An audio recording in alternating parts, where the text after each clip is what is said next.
मैं आभारी हूँ आदरणीय सभापति जी कि मुझे इस महत्वपूर्ण बिल पर बोलने का मौका दिया। इसके statements of objects and reasons में ये स्पष्ट किया है कि यूएन कन्वेंशन 1975 में हुआ और हमने 1997 में उस पर दस्तखत किए। उसके बाद आज क्योंकि कन्वेंशन की आवश्यकता थी, इसलिए हम अधिनियम बिल को लेकर आए हैं ताकि अधिनियम बने। इसमें टॉर्चर की डेफिनेशन, उसके लिए दंड और कुछ कंडीशंस लगाई गई है।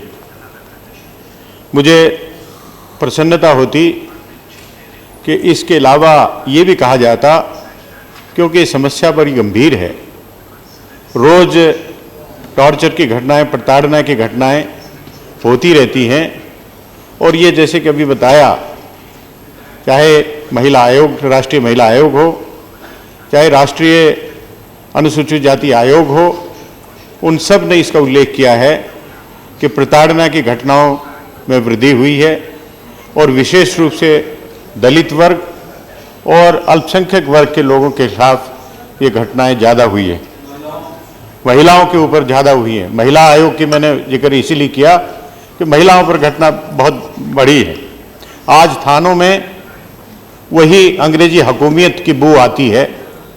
अगर कोई व्यक्ति जाता है तो अपराधी में और पीड़ित व्यक्ति में कोई अंतर नहीं है। पीड़ित व्यक्ति के साथ भी वही सलूक किया जाता है जिस तरह से अपराधी के साथ किया जाता है। उस माइंडसेट को बदलने की आवश्यकता है।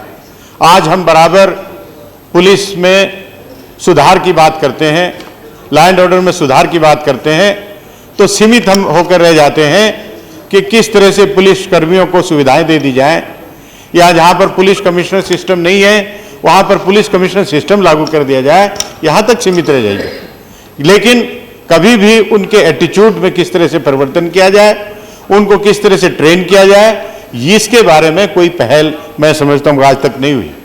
थानों में आप टॉर्चर की बात कर रहे हैं, वहां टॉर्चर चैम्बर बने हुए, अनेक ऐसे उन्होंने तरीके निकाले हैं जिससे मार करते रहें, उसको पीड़ा होती रहे, लेकिन ऊपरी तौर से शरीर पर दिखाई भी ना दे। बिजली के करंट लगाए जाते हैं, उससे मौतें हुई हैं। हमारे बाराबंकी जिले में थाने में रोज की घटनाएं होती हैं जहां पर मृत्यु होती है।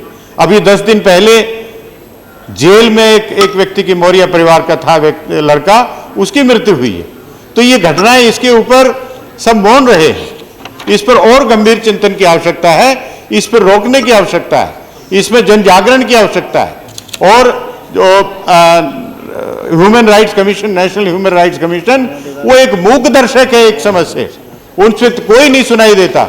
नोटिस जारी करते हैं, केस रजिस्टर कर लिया है, उसमें आगे सुनवाई करेंगे, तब तक काम चला गया। तो इस पर गंभीरता से सोचने की आवश्यकता है। फर्जी इनकाउंटर रोज हो रहे हैं, वो बंद होने चाहिए। वो कैसे बंद होंगे? एक मुख्यमंत्री थे जिनके साथ मैंने काम नहीं किया, मैं उनकी बात कर रहा हूं। वो इनकाउंटर के बारे में जब उनके बताया जाता था कि इनकाउंटर हुआ, बड़े बदमाश थे, उनको मारा है, तो वो पूछते थे कि किसी पुलिसकर्मी को चोट तो नहीं लगी। वो ये सिर्फ जानने के लिए कि ये फर्जी इनकाउंटर है।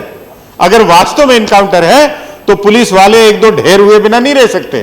उनका निशाना, जो बदमाश है, उनका निशाना, उनके पास हथियार हमारे पुलिस वालों से ज्यादा अच्छे होते हैं। निशाना अच्छा होता है, उनको कोई प्रैक्टिस नहीं होती।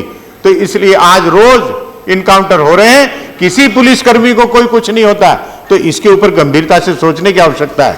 मैं बहुत अधिक ना बात कहते हुए सिर्फ सेक्शन 5 और 6 के बारे में बताना चाहूंगा। Notwithstanding anything contained in the Code of Criminal Procedure Code 1973, no court shall take cognizance of an offence under this act unless the complainant is made within 6 months from the date on which the offence is alleged to have been committed. इसमें सरकार ने अपने हाथ झाड़ लिए। या तो जिसके ऊपर पीड़ा हुई है, जिसका प्रताड़ना हुई है, वो कंप्लेंट करें कोर्ट में। तो कोर्ट और कंप्लेनेंट के बीच में जो पीड़ित है उसके बीच का ही सिर्फ मामला है। सरकार को उसको कोई लेना देना नहीं है। जो कंप्लेंट करेगा उसकी अपनी प्राइवेट कंप्लेंट है, अपनी व्यक्तिगत कंप्लेंट है, व्यक्तिगत पैरवी करेगा। सरकार उसकी पैरवी नहीं करने जा रही है। आप कह रहे हैं कि जो पीड़ित व्यक्ति है वो कंप्लेंट करे और वहां जाके कोर्ट के ऊपर है कि वो 10 साल की सजा करे, 2 साल की सजा करे, वो उनके ऊपर है। सरकार से इससे कोई वास्ता नहीं। दूसरा, इस पे विचार होना चाहिए। कंप्लेंट की बजाय एफआईआर करने का भी प्राविधान होना चाहिए। पुलिस अधिकारियों के निर्देश होना चाहिए कि इसमें एफआईआर दर्ज करके और शासन की तरफ से कार्रवाई हो, और फिर कोई इंडिपेंडेंट एजेंसी हो, वही पीड़ित करने वाला, वही दंड देने वाला और वही जांच करने वाला और वही एफआईआर दर्ज करने वाला अगर होगा तो इसमें कोई इंडिपेंडेंट एजेंसी होनी चाहिए।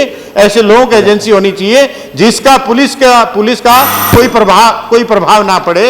ये व्यवस्था अवश्य होनी चाहिए, वरना तो ये एक्ट बेकार हो जाएगा। दूसरा, आपने कहा कि जो पब्लिक सर्वेंट है उसके खिलाफ कार्रवाई नहीं हो सकती, कॉग्निजेंस नहीं लिया जा सकता जब तक कि गवर्नमेंट की परमिशन ना हो जाए। ये कोई सरकारी काम कर रहे हैं? जो प्रताड़ना कर रहे हैं वो एक अपराध है। अपराध है तो उससे मुक्त होना चाहिए। इसमें अनेक सुप्रीम कोर्ट की भी रूलिंग है कि जो भ्रष्टाचार करता है वो सरकारी काम से संबंधित नहीं है, वो व्यक्तिगत वो अपराध करता है।